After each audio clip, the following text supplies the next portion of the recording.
அன்பார்ந்த இறை மக்களே, உங்கள் அனைவருக்கும் இயேசு கிறிஸ்துவின் நாமத்தினால் என் வணக்கத்தை தெரிவித்துக் கொள்கிறேன்.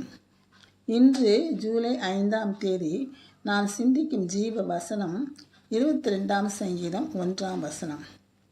என் தேவனே, என் தேவனே, ஏன் என்னை கைவிட்டீர்?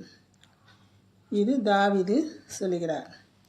சிலுவையில் இயேசு பட்ட பாடுகளில் மிகவும் கொடூரமானது அவர் தனது பிதாவிடத்திலிருந்து பிரிக்கப்பட்டது தான். எல்லா பாடுகளையும் பொறுமையோடு சகித்த அவர் இதை அவரால் தாங்க முடியாமல் கதறினார். என் தேவனே, என் தேவனே என்று அழைத்தார். யூதாஸ் காட்டி கொடுத்தான். சீடர்கள் ஓடிப்போனார்கள். பேதுரு மறுதளித்தான்.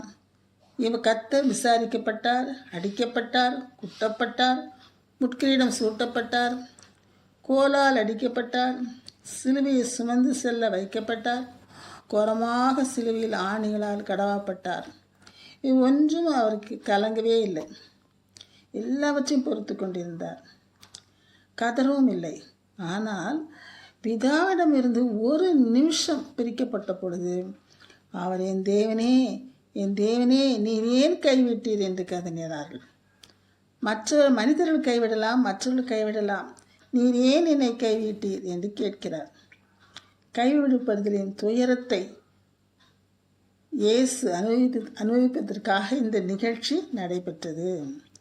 இது மனிதர்களாகிய நமக்கும் ஒரு சாட்சி. பிதாவும் குமாரனும் நமக்காக அனுபவித்த இவ்வேதனைக்காக என்றென்றைக்கும் நாம் துதிக்க கடமைப்பட்டிருக்கிறோம்.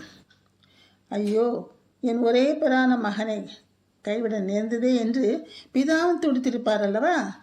கைவிடப்படுவதின் வேதனையை அனுபவித்ததால் நான் உன்னை கைவிடுவதுமில்லை, உன்னை விட்டு விலகுவதுமில்லை என்று நமக்கு ஆறுதலாக பதில் கூறுகிறார்.